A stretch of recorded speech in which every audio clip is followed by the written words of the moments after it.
Hi guys, মই আবেলি এটা পোষ্ট পালোঁ মানে বৰপেটা মেডিকেলৰ।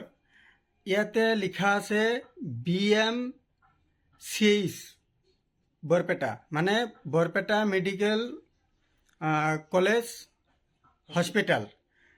ইয়াৰ পৰা এইটো এটা পেজ, বৰপেটা মেডিকেলৰ এটা পেজ।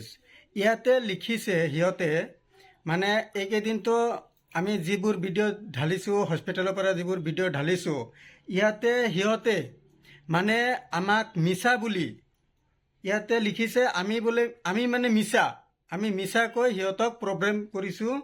আৰু ইয়াতে লিখিছে আমাৰ বাচ্চাৰ নেকি মানে হৃদৰোগ হৈছিল বুলি সিহঁতে ভাবিছে, কিন্তু কোনো প্ৰমাণ নাই। আৰু ইয়াতে সব লিখা আছে, মই আপোনালোকক ক্লিপটো দি আছোঁ। সিহঁতে মানে এতিয়া আমাৰ এই প্ৰব্লেমৰ পৰা বাচিবলৈ এই কামটো সিহঁতে কৰি আছে। মই আপোনালোকক ক্লিপটো দেখুৱাই আছোঁ, আপোনালোকে ভালকৈ চাই ল'ব, পঢ়ি ল'ব। এতিয়া আপোনালোকে ক্লিপটো চালে, ক্লিপটো পঢ়িলে, ভালকৈ বুজিলে, সিহঁতে আমাক দোষী সাব্যস্ত কৰিছে। আমাৰ বাচ্চাৰ যদি হৃদৰোগ হৈ থাকে, তেতিয়াহ'লে সিহঁতে আমাক মাতা নাই কিয়, জনোৱা নাই কিয়, আগতে সিহঁতে আমাক ইনফৰমেশ্যন কৰা নাই কিয়? এনেকুৱা হ'লে সিহঁতে ট্ৰিটমেণ্ট কিয় কৰিলে? সিহঁতে পাৰা নাই যদি আমাক মাতিব লাগিছিল, বুজাব লাগিছিল, জনাব লাগিছিল। কিন্তু সিহঁতে নজনাকৈ, একো কাম নকৰাকৈ সিহঁতে মিছা মাতিছে। এতিয়া সেই বস্তুবোৰ ঢাকাৰ কাৰণে এতিয়া এই কামবোৰ কৰি আছে।